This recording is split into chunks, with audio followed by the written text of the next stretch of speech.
volentieri, sono un artigiano, mi occupo di pane da sempre. La mia bottega di famiglia, che è nata nel 1959, mio padre era un semplice dipendente, a soli 28-29 anni si è trovato poi a esserne il titolare e da lì la storia è continuata, continua fino a noi, fino ad oggi.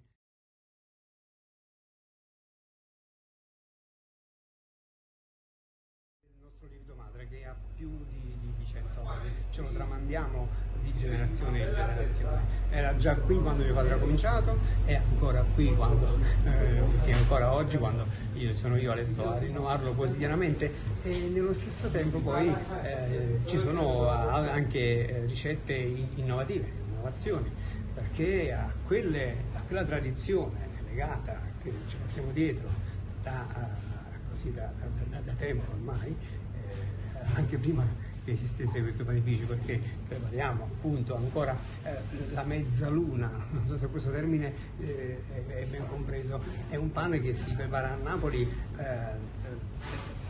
da millenni, sì, proprio così.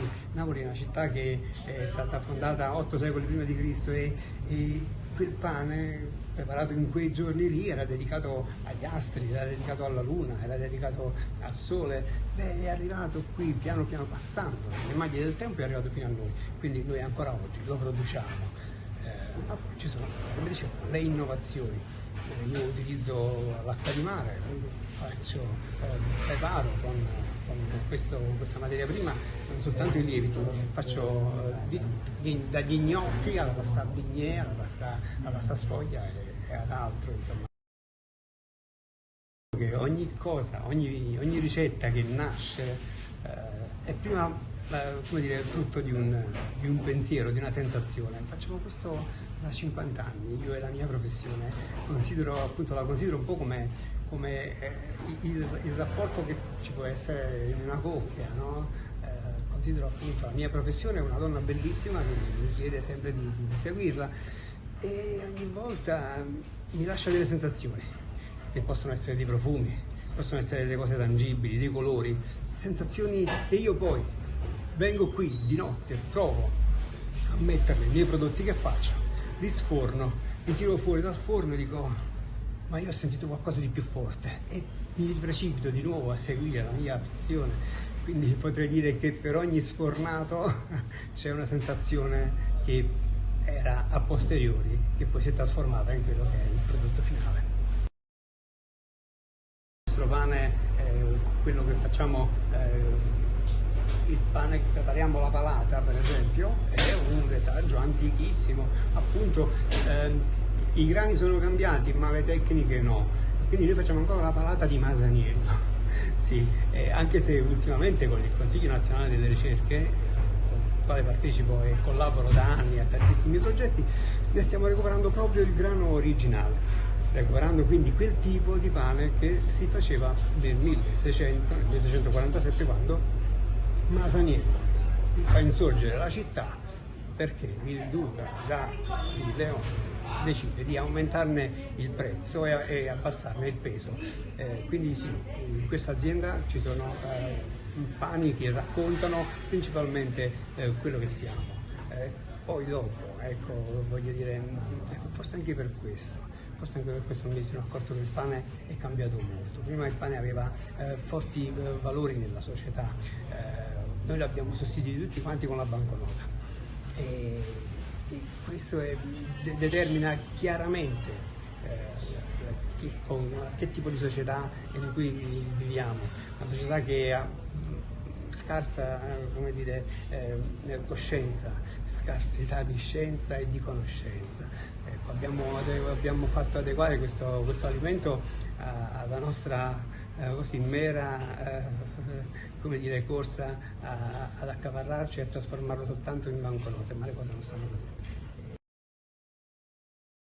Erano gli anni '80 e a Napoli mio padre, noi eravamo molto giovani, io e i miei fratelli, e mio padre decise di mettere su un pub nella città, ed era forse uno dei primi, non dico il primo, ma se ne cominciavano a vedere qualcuno, e quindi anche noi provavamo a mettere su una di queste attività.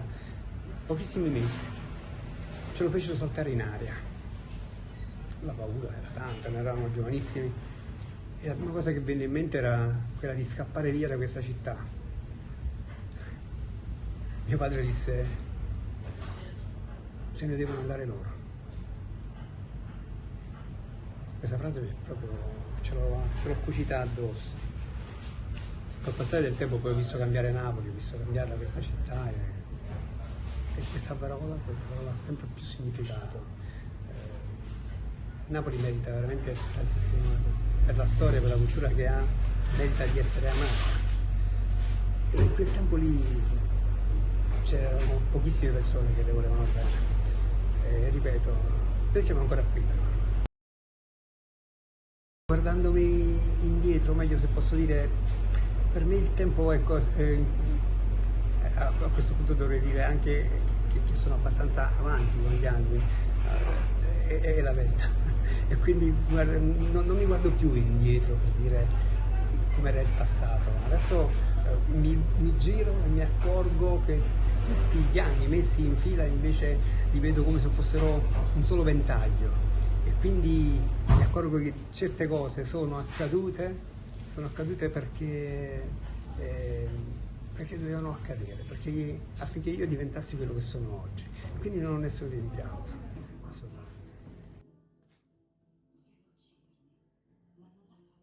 Per me conterraneo vuol dire condividere il pianeta. Il mio conterraneo in questo momento è uno che sta dall'altra parte del mondo, che insieme lo sta condividendo. E credo che il pane sia l'elemento di maggiore fulcro, perché in qualche modo ci invita contemporaneamente a restituire sempre qualcosa al pianeta invece di prendere. Questo, preparando il pane,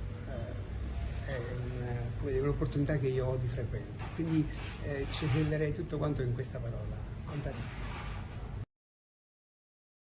In qualsiasi parte del mondo io mi trovo in giro per il mondo, sento effettivamente sempre l'esigenza di buon pane con un filo d'olio, quello delle nostre terre, quello vero, ecco, quello sì. Ero molto giovane e avevo voglia di incontrare mio padre, che lui, dato che lavorava di notte e io di giorno, praticamente non ci si incontrava mai. Quella notte, come tutte le sere, mio padre ci salutò tutti quanti per venire qui a lavorare. Io dissi: ma stasera vengo con te. E allora, la mia generazione è nata con una regola, quella che dopo Carosello si andava tutti a Nanna. Era così negli anni 70, 65. Bene, quella sera dovetti rivedere tutto quanto. Dissi: non è vero che dopo Carosello si va a Nanna, c'è qualcuno che lavora. Mio padre. Venimmo qui, mi addormentai subito, mi svegliai all'indomani, fu mio padre a svegliarmi, con un profumo intenso di pane e di una brioche all'uvetta, con un caffè latte. Il profumo, ogni volta che lo sento, è qualcosa di molto intimo, qualcosa che mi dice: ti ricordi, sei partito da qui? Ecco, ogni volta che lo sento torno indietro col tempo, come se l'orologio si fosse un attimo fermato, compie un passo nello spazio e mi riporta lì. Il mio scopo, la mia intenzione è quella di poter indirizzare i giovani che vogliano affacciarsi a questa professione dicendo loro: guardate, prima di pensare al portafogli, se decidete di fare il pane, è necessario che siate più ricchi di scienza, ricchi di coscienza e ricchi di conoscenza. Perché preparare il pane vuol dire preparare il cibo che consente al genere umano di sopravvivere sul pianeta. Lo so, le cose stanno cambiando, la mia generazione sta accompagnando la nostra civiltà al suo tramonto. Sono tramontate tantissime civiltà, gli antichi egizi, gli antichi greci, assiri, babilonesi, eccetera, eccetera. Credo che sia arrivato il turno della nostra civiltà. Stiamo in qualche modo accompagnandola noi al suo tramonto e lasciare il posto a una generazione che avrà sempre di più come suo interlocutore un'intelligenza artificiale. Ecco, allora vorrei, come hanno lasciato qualcosa le generazioni passate alla nostra, vorrei poter anch'io lasciare ai panificatori di domani, ecco, questa visione del pane come cibo che ha consentito al genere umano passato di sopravvivere sul pianeta.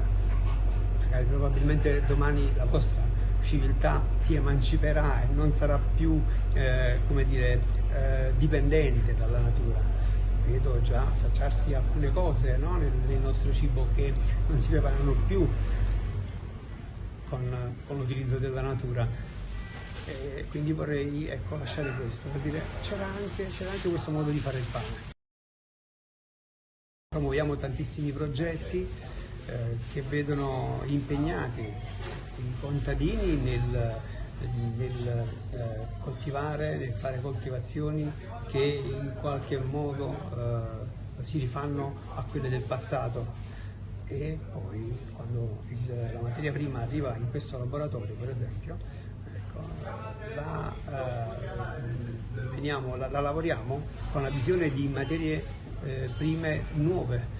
Faccio un esempio su tutti: è l'acqua di mare. Sappiamo che l'innalzamento delle acque del mare è notevole in quest'ultimo periodo, sappiamo che l'acqua, quella dolce, quella di fonte, sta scarseggiando e diventerà un problema sempre più grave, sempre più grosso. Quindi utilizzare le nuove materie prime che ci troviamo a disposizione per poter fare la tradizione. Consigli non ne ho, dico la verità, non sono bravo a fare queste cose, però inviterei sicuramente ad avere più attenzione alle cose che ci sono intorno e meno appunto all'effimero. Io amo tanto il silenzio, appunto per questo. Il silenzio lo considero un grande mezzo di comunicazione. Il silenzio c'è sempre, anche quando in una società come la nostra, che appunto predilige l'effimero, una società che con le sue bombe, con i suoi rumori, il silenzio poi lo vuole sempre coprire. Il silenzio c'è ed è la prima cosa che si sente quando le cose brutte finiscono. E lì, ecco, il silenzio compare subito e allora ci rendiamo conto che adesso stanno arrivando le cose buone e quindi tutto sommato il meglio deve ancora arrivare.